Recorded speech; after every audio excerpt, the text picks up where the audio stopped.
Hi, Robert Shapiro from Technique Peak. Taking a look at an easy way to do CT junction. There could be some ways you can go prone and some manipulation techniques, but sometimes easier is better. What I'll do, let's say he can't rotate his head to the right. What I could do is I could come on to, let's say C7 on T1. I could just block on this side, on the spinous process towards me. I can block T1. I can come around the anterior part of his shoulder as I block the segment, and I can move C7 over T1. So basically what I'm doing is I'm blocking T1 from moving by pushing that way on his left side, pushing it over, and then I can mobilize. I grab his shoulder, kind of go, here's his glenohumeral joint, I go more anterior to that, and I get the whole thoracic cage to move forward. So here's the glenohumeral joint, but I'm more onto the more anterior with rib cage.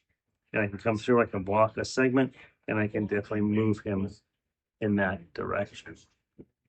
And you could do a contractor relax, you could do a sustained hold, or you could do some type of latent mobilization, grades 3, grades 4, just to get mobility back into it. So it's kind of a really nice way to regain CT junction, which we need for full shoulder motion, we need for good cervical mobility. Rob Shapiro from Technique Peak.